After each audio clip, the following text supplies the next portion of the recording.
Most decision analysis examples I've seen come from business or investments, but I think the methodology shows its mettle uh, when it's used for the decisions that matter us most. A few years ago, my wife, Viviana, was hospitalized with really severe abdominal pains. She was screaming all over the place. It turns out she had an ectopic pregnancy. Ectopic pregnancies happen when a fertilized embryo doesn't go to the uterus where it should go and instead goes someplace else in the reproductive system, like the fallopian tubes.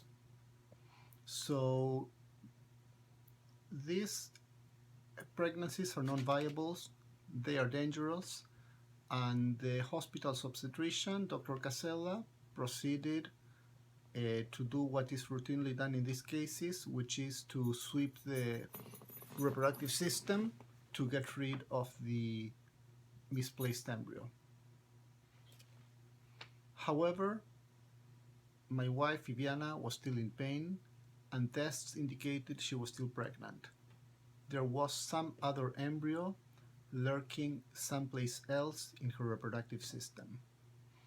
Because Viviana had already gone under the knife, things were more dangerous now, and Dr. Casella gave us two options. The safe option was to get rid of Viviana's fallopian tube. This carried no risk, but would reduce her fertility afterwards. The second option was to repeat the sweep of her reproductive system, and this now carried some risk of septicemia. Septicemia sounds pretty bad, so I met with Dr. Casella and pulled out a figure from him. He told me the chance of getting septicemia with this option was 1 in 10. So here we have it, folks.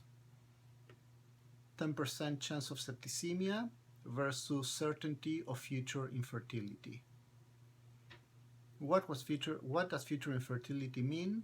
I don't know, but I could imagine we wanted more children, and I could imagine decades of trying to have a kid, thousands upon thousands of dollars in fertility treatments.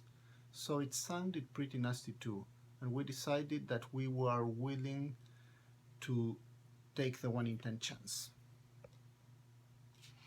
Dr. Casella duly swept Viviana's reproductive system again.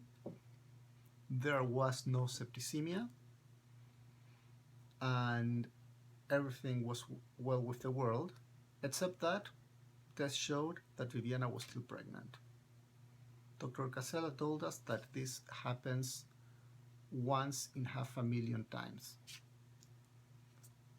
Sometimes there's a third embryo that gets right where it should be, in the uterus. So now we had a bona fide miracle baby, who is now my dear daughter Emilia.